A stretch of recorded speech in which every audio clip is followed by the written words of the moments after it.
Hi, Karina. How you doing? I'm doing good, sir. How about yourself? I'm good. So just to recap, this interview is for my ITA class. This is about somebody that has my dream job, and you are the person that fits that description. So if you don't mind, can we start this interview? Karina, what did you know what kind of career you wanted to take when you were in high school?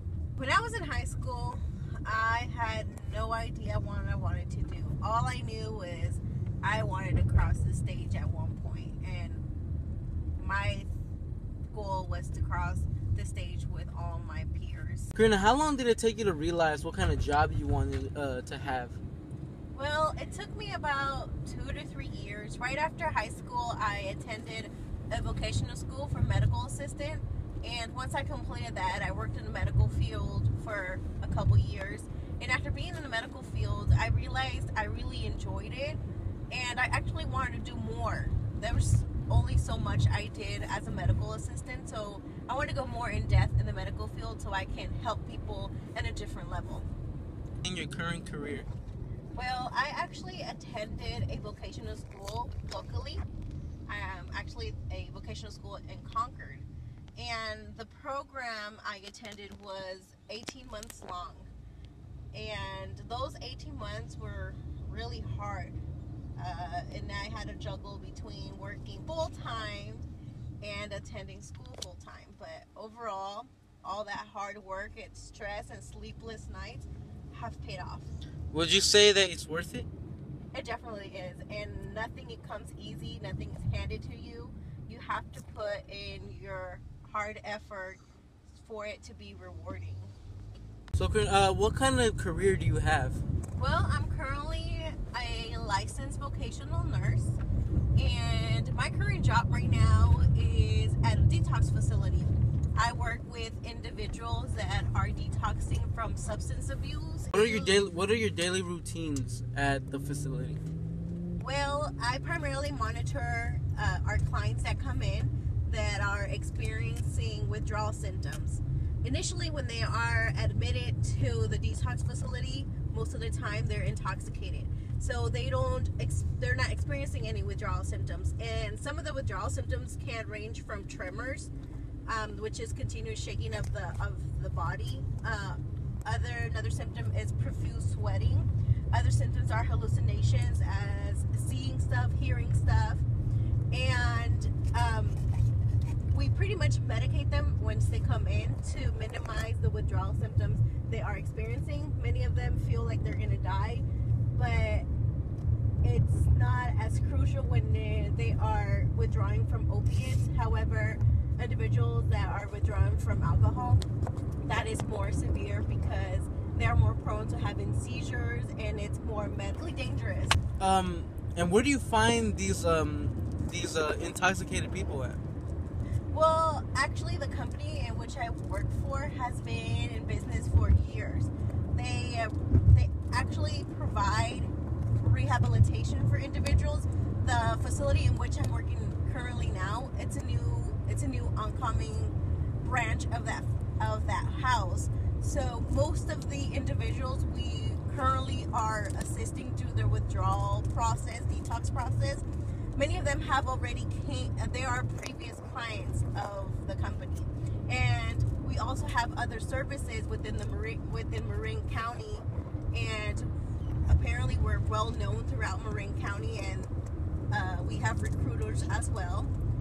And these people that come from different walks of life. We can have individuals that are very wealthy, are business owners, and unfortunately have a alcohol or drug dependency. What was your previous job before you started working in Novato?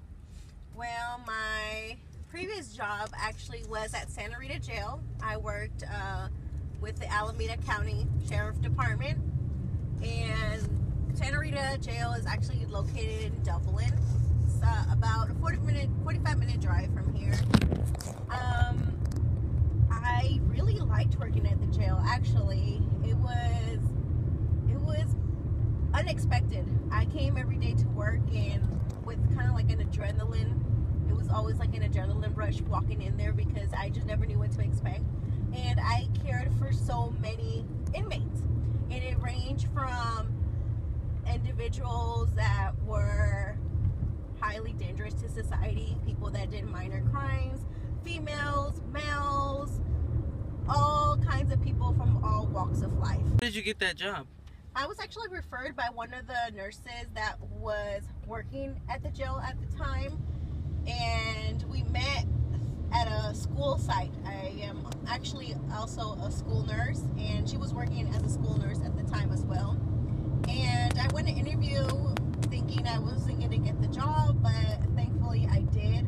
I worked there for a short period of time, unfortunately, but it was a great experience. What are your future career goals? Well, I am currently working on my general education classes at our local Contra Costa Community College. And I'm also working on my general education for the RN program. The RN program is the Registered Nurse Program, and that essentially is the next step above an LVN.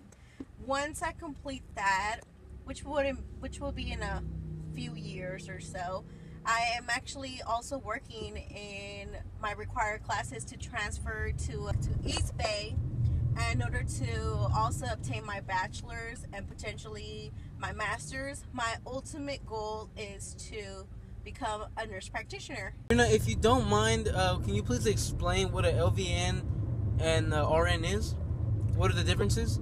Okay, well, basically they are both nurses. However, they have different duties.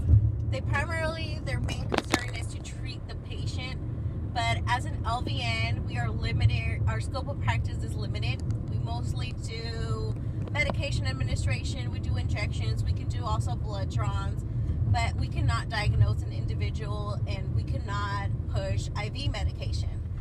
An RN, on the other hand, is capable of doing their scope of practice is more wide. They are able to administer IVs, and most importantly, they're actually able to work at a hospital. As an LVN, you're very limited of where you can work. Most of the time as an LVN, you can work as a school nurse, as a flu nurse, as a wellness nurse, and for the most part, LVNs are mostly employed at skilled nursing facilities. Versus an RN, there's many more job opportunities, such as the hospital. You can work in different kind of fields as an RN, and actually, an RN is better viewed as a supervisor, because if I worked with an RN, they would be my supervisor while I'm at work. Have you ever worked with next to an RN before? Yes, actually I have. At the jail, my direct supervisor, the charge nurse, which we call it, was an RN, and she directed us and kind of overseen whatever all the LVNs on duty did. What kind of title would you prefer to have? I would definitely prefer to have a registered nurse title, because I would be able to have more job opportunities, especially in the hospital. That's your ultimate goal as a nurse. And monetarily wise, income wise, you get paid more, and the fact that I'm bilingual will definitely come in handy, and it will be a great pay. What kind of advice can you give me for my career goals?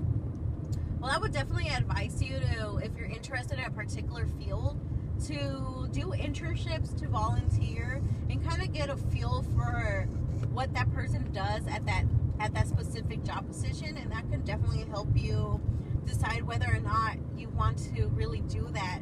And another thing probably would be, for once you graduate high school, to take a couple classes of community college, and that can actually help you direct in which career path you want to take.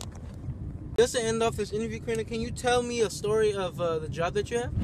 Any crazy story, funny story, anything? Okay, well, as I mentioned before, I work at a detox facility, and when we initially get new admissions, we get highly intoxicated individuals. Well, I'm fairly new to this field, and fairly new to the job as well. I was a little nervous just to get my first admissions, but this lady was a very special case. First of all, she was dropped off by CHP, and she was now directly under my care. I was responsible for her. And we had to admit her. We started the admission process, doing all the paperwork and all that good stuff that has to be done prior to even give her any medical treatment. She was having a bit of a boundary issue with my male staff. She was very flirtatious and couldn't keep her clothes on. When it was my turn to see her, because the process was taking a little too long than usual, I went to talk to her, and as I was having a heart-to-heart conversation with her, this lady just pulled her shirt and full breasts were all out. I didn't know how to. It's funny, but at the time it was so uncomfortable. I had to redirect her, and as you guys may know, people that are highly intoxicated, it's very hard to redirect and even get their attention. So long story short, we got a full continuous flashes throughout the admission process. And when I thought I was done dealing with her flashiness, she actually ran out of my facility. So I had to have my staff go out and look for her because, like I mentioned before, CHP dropped her off under my care. So I was responsible for this lady. It was scary at the time. I was really nervous. I didn't know how to go about it, but now that I'm talking about it, it's actually a funny horror story, you can say, because it started as very comical, and then it was horror, and now it's just part of the job and my experiences. Now I know what to do in the event something like that happens, and it was a great day. So thank you, Karina, for taking your time for doing this interview. I really appreciate it. Do you have anything else to say to the camera? You're welcome.